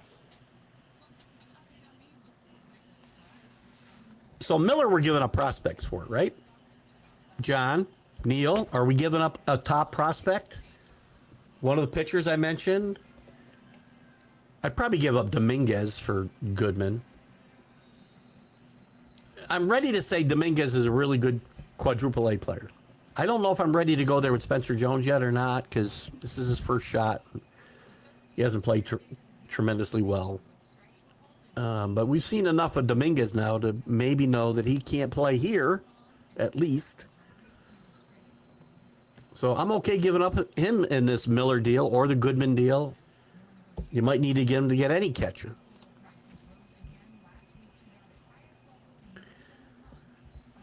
Lots of people here are miffed over defensive tactics and also Argentina's bully boy tactics, which worked.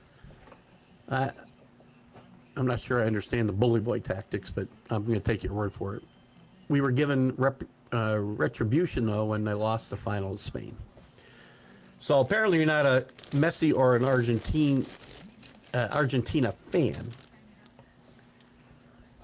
I mean, you can explain the bully boy comments. I don't really listen.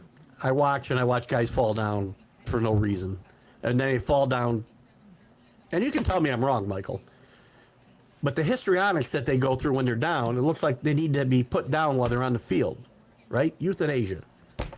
And then 2 minutes later, they're up running around scoring a goal. And that's everybody. So I don't know about the bully boy stuff. I mean, what I saw didn't seem like it, but again, I don't know what to be looking for, I guess, probably. Here's how I see the Miller trade to the Yankees going down. Warren Rodriguez, that's a lot. Warren, Rodriguez, LaGrange, and Dietz for Miller. Yeah, they're going to have to take a bad contract. If I got to take a bad contract, wouldn't you? Bogarts you could at least try to play at shortstop, I guess. Wouldn't you rather take Manny's contract if you had to take a contract, though? They are going to have to take a bad contract. Whoever gets Miller, whether it's the Yankees or somebody else, will have to take Bogarts or Machado. That's a great point, John. Now, again, I think I'm okay with the platoon right now at third base. Got a little pop, playing good defense. May not get that much more out of Machado anyway in Yankee Stadium. Now, you take Bogart's contract, are you going to play him? That's the question. He's been playing second base, or has he been playing shortstop? Where's he been playing? Depth chart. Okay, he's playing shortstop, so he might get what's he doing? 227. Wow. Oh, that's away. What's his overall? 938, 218. Man, he's playing bad. What's Manny doing now? Manny got off to a horrendous start. I mean, how the Padres even won as many games as they won? Manny's even worse. Oh, he's got 22 homers, 60 RBIs, 207. I don't know.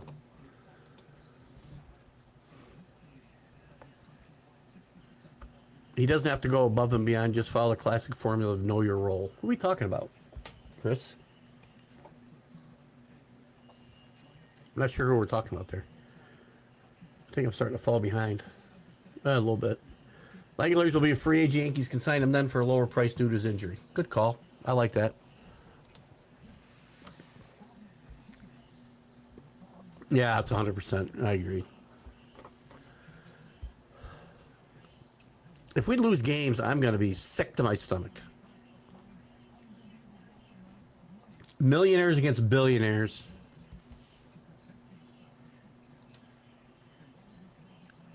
24/7. Oh, you work for FIFA during it. 1099. Independent contractor, were you, or did they hire you? Are you gonna be leaving the country? Just kidding. In 2020, with the shortened season, it created tournament mode. Anyone could win. That was a fun. No, it wasn't fun. 60-game season. That's what we think. That's fun. Come on, Chris. You're better. You're a better baseball fan than that.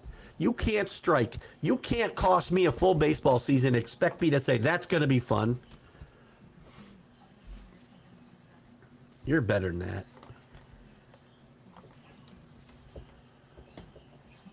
You'll go to the highest bidder. But with lockout looming, it's going to be interesting to say the least. I agree. I mean, again, well, Miller, he's got a contract, right? So anybody who doesn't have a contract, it's going to be very interesting to see what teams are willing to give up. You trade for Skubal, you're not going to like agree to any kind of terms with it. He's going to hit free agency anyway. The free agents market this year, this is not a good year to be a free agent. A very bad year. Or maybe it's good because maybe you can sign guys early. You may see a bunch of guys. That's a great, actually, it's a great point that I just thought of in my head. Maybe it'll be a lot of free agents that sign right after the season in November, before the lockout. Because afterwards, when this is all settled, if the owners get anything close to what they want, you're not going to be able to sign 10 and 12-year deals. You're not going to be able to sign $500 million deals. You're not going to be able to defer money. I'm not saying that's good. I'm just saying that's going to be the case if the owners get anything close to what they want. So maybe it'll be a run on the really good free agents early. Yeah, I'm guessing no. Well, Bronny's got a new contract with the Lakers, so he's not going to Philadelphia unless the Lakers cut him.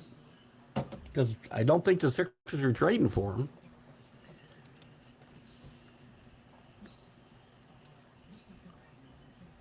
Yeah, it's August. Oh, it's July.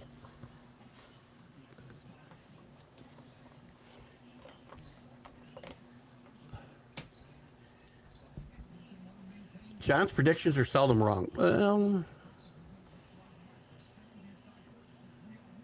I don't keep track of them enough, John. You're probably right. Probably right. I will tell you when mine are wrong. Eagles and Bears. Oh, that's right. Eagles and Bears. I remember now. I think the Cowboys are going to win that division. That's why I think she's talking about my predictions, John. I think the Cowboys are loaded for bear.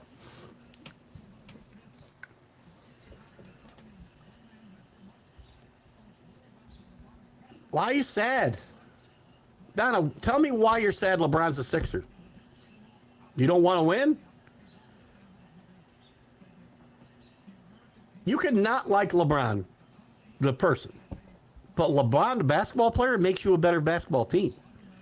I'm not sure why you would be upset.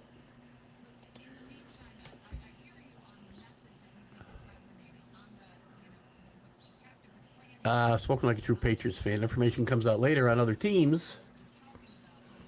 We want news on the past the daily.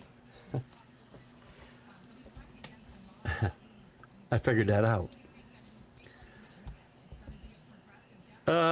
Which 10 teams have the best roster entering the season? Patriots, Ravens, Cowboys, Chiefs, Broncos, Lions. See, I'm not big on the Texans at all this year. Seahawks, according to Google search results. That's fair. Without doing a lot of checking, I think that's fair. I like the Rams roster. I mean, I don't know how the Rams aren't in that list, actually.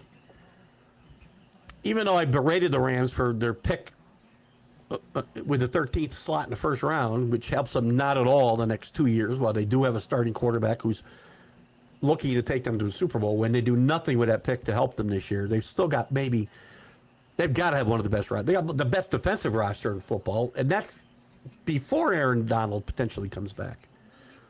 So I don't know how they leave them off this list. First time John saw Mason Miller, he was pitching with the A's in Yankee Stadium. He struck out the side with ease. I said to myself, it's a return of Goose Gossage. Well, John, until they bring him in the 6th inning, he's not Goose Gossage. I can tell you that right now. None of these guys who relieved today are in the class of Goose Gossage or Raleigh Fingers or Sparky Lyle. These guys who would come in when the game was on the line with men on base. These guys are great pitchers. But, even Mo, was handled a lot differently than Gossage. Sparky'd pitch 5 innings in a game sometimes. So did Gossage. No Lombard in any deal. I agree. Other than that, I'm open to Jones or Dominguez or Rodriguez. I don't know that I want to trade LaGrange either, by the way. I might put LaGrange up there with Lombard. But everybody else, doable. I mean, Jones and Dominguez, I'm just afraid they're nothing more than quadruple A players. They're too good for triple A and not good enough for the major leagues. At least not here. And again, you can't be afraid. I'll come back to you in a minute, Donna. You can't be afraid of moving guys for what they will do. Remember what the Yankees did with Gary Sanchez? Because they were afraid what would happen when they trade him. If he blew up and played great, they'd look bad. Well, he wasn't playing great here, and that's all that mattered. And it's the same way with Jones. It's the same way with Dominguez. It's the same way with anybody who doesn't play well here, because it's hard to play here. So you can't go into trade talks afraid what a guy's going to do when he gets to someplace new. I hope Dominguez and Jones go to a new team and light it up. I prefer they did it here, but it doesn't look like they will.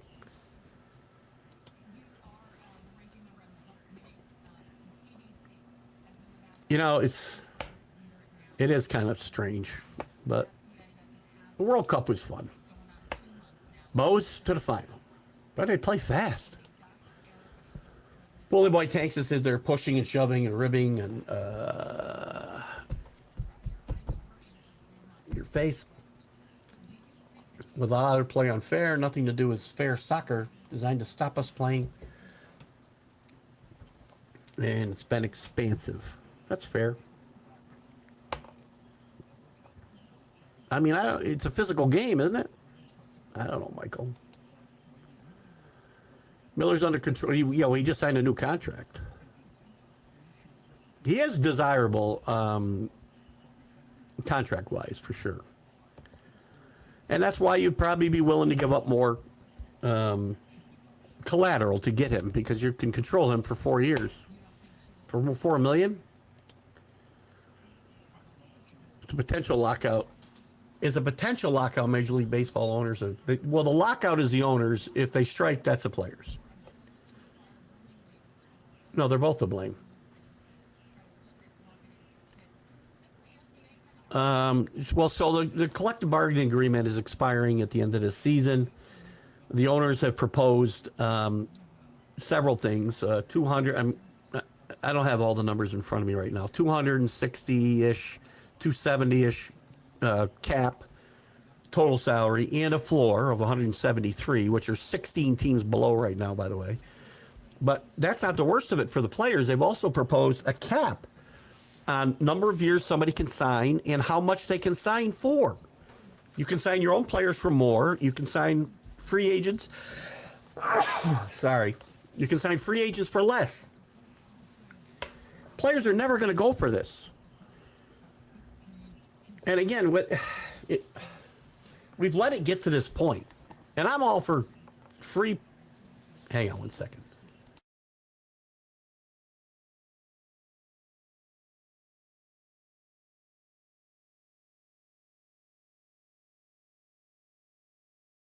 I'm back. I'm all for free trade. I'm all for free market. You know, the market dictates what somebody's worth. The owners created the monster themselves. Now they want to break the union. Players are never going to go for this. And neither side is budging right now. They're so far apart. I mean, they're probably further apart than they were in 1981. Or 1994 when we lost, or 94 when we lost the World Series.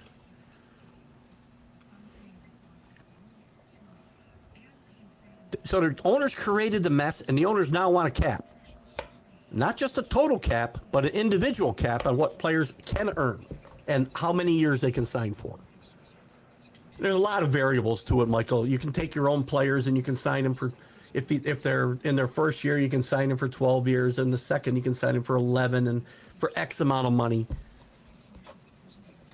There's a lot of details. We'll talk more about it as we get closer to December, but it is not going to be pretty. And if you're old like me and you lived through 1972 when we had an odd number of games being played, not every team played the same number of games. The Red Sox lost out getting to the playoffs by half a game because they played one game less than the Tigers. 1981, we lost, 60 games to a strike. 1994, we lost a World Series. Yankees were the best team. Yankees and Expos were the best teams in baseball. And that strike probably cost Montreal a baseball team. As a fan, I'm sick of this. Millionaires fighting billionaires. Billionaires fighting billionaires in some case. You just don't like LeBron? It's fair. He gives you a much better chance of winning a championship, though.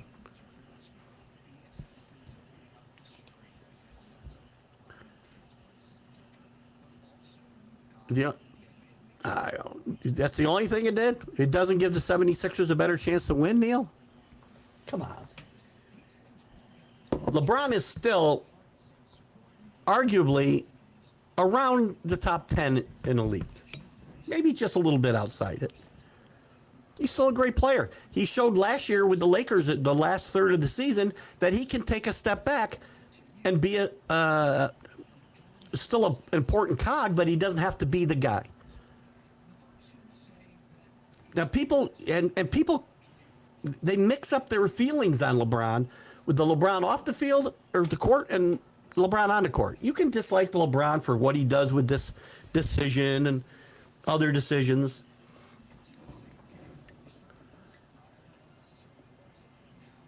He's not going there. This isn't like Durant going to Golden State when they'd already won championships with the core that they had, and he just tagged along.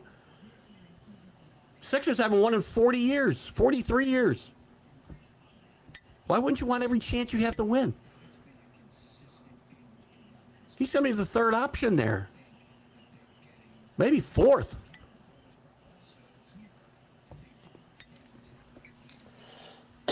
With that said, unless Embiid stays healthy, it really doesn't matter. I like the Knicks' chances, but the Sixers could be pretty deep.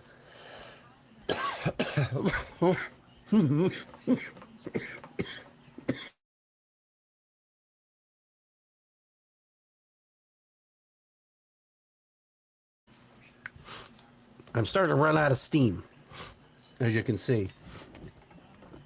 Let me get through the rest of these comments. Okay, Donna, have a great day, and we'll talk more about LeBron and the Sixers. I always find myself defending LeBron. The player. I'm not defending LeBron, anything else that he does. I said the other day, this whole, free agency tour, I think he knew where he wanted to go before. And I don't see any reason that LeBron wants to stick it to Pat Riley.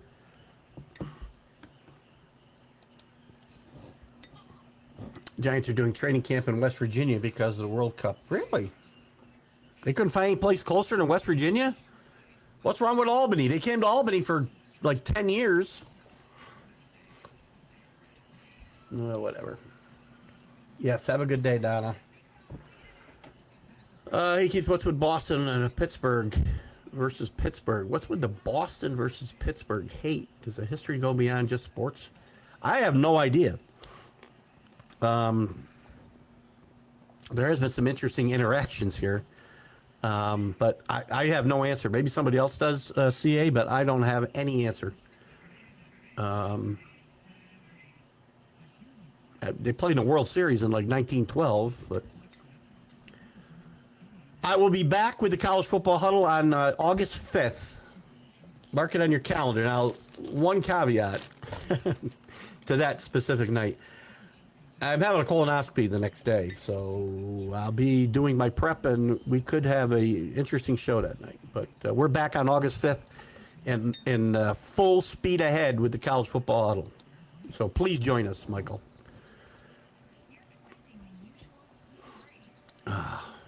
But my point is they don't do the same thing. It's hard for me, and John, he's a great reliever. But I have a hard time comparing him to Fingers and Gossage specifically because they don't pitch the same way those guys did. Those guys would come in the fifth inning, sixth inning, seventh inning. They come in with the bases loaded. Nobody today wants to come in with the bases loaded. Rarely, once in a while they do. But they all want to start an inning. Well, that makes the job a lot easier, right? So I'm not knocking Mason Miller at all. But I'm not putting him in the class of Gossage and Fingers. Because I can't compare those eras. The job is much different today, and it has been for 30 years. Thank you, Tony La Russa. So again, he's a good player. I'm really not knocking him. I'm just not going to say you give me two guys. If you gave me two guys to have at the back end of my bullpen, I'll take Goose Gossage every time. Fallon. Blazing. Mets have everyone on the trading block except for Soto, McLean, Benj, and Ewing. I don't know if they'll trade any of the kids like Scott and Thornton either. I think they got some decent pitchers, young guys, but you're right. I mean, they should trade. I like all those guys, but I think I'd add two pitchers to that list. I like Scott and Thornton a little bit too. Until last week, and I doubt it now because the Blue Jays have really fallen on hard times, but they were talking about bringing Bichette back to Toronto.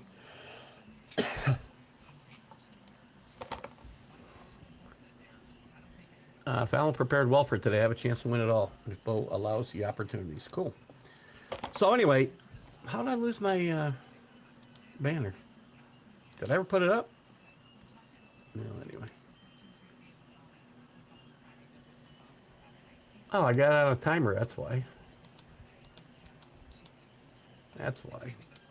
Anyway, put it back up. There we go. So we got a few minutes left if anybody's got any final comment. Miller can pitch 3 innings if he was... They don't ask him. I didn't say it was... John, don't miss... I didn't say it was his fault. It's the way we use pitchers today. I'd still take Gossage. I'm an old guy. Well, you're an old guy. No, not as old as me, I don't think. But just personal preference. Jesus, you remember Sparky coming in the 76 playoffs and pitching like 5 and a third innings to beat the Royals? You think that would happen with Mason Miller or anybody else? I'm not blaming him. I'm blaming Major League Baseball and the people that are in charge of pitchers. You know how I feel about the way they've ruined pitchers. And the use of relief pitchers started with Tony La Russa and Eckersley. 1 inning. Weaver could find his way back to the Bronx. Weaver's pitched well. Got off to a bad start this year, but he's pitched well after that. I like Weaver a lot. And I think the Yankees could use him as well. I'm not... Well, again, I'm all for getting Miller because I'm not sold on Bednar. But if you could bring in Miller and find a way to get Weaver cheap, I don't know if the Mets want to trade with the Yankees, but Clay Holmes is going to be available as well. He's hurt. He's been hurt. Mets have some guys that teams would want. They're definitely a seller, right? So there's some guys there that some of these teams in a pennant race, some teams that are fooling themselves, would want. I'd like to see Weaver find his way back to the Bronx. Because if I have Miller, Bednar, and Weaver for the 7th, 8th, and not in that order, it'd probably be Weaver, Bednar, or whatever order you want to put Bednar and Weaver in. And Miller, that's pretty good. So anyway, guys, tomorrow we'll be live with Jack and Keith's Weekend Playbook. 1 more week, we'll be on hiatus with the college football huddle, so we won't have it yet on Wednesday, but we'll be on the McGrath Wednesday night, the Unprofessional Professional Sports Show, and we'll be back hopefully with Friday with the Jack and Keith Show and also the MLB update, which we haven't done in a couple weeks because I've been under the weather. But I appreciate all you guys coming in. You have no idea how much I appreciate you guys coming in and participating. You guys are a big part of you're the biggest part of what makes this show go. So thank you so much. You guys have a great Sunday. I'm going to go rest my weary voice and whatever else, and we'll see you later. Bye-bye.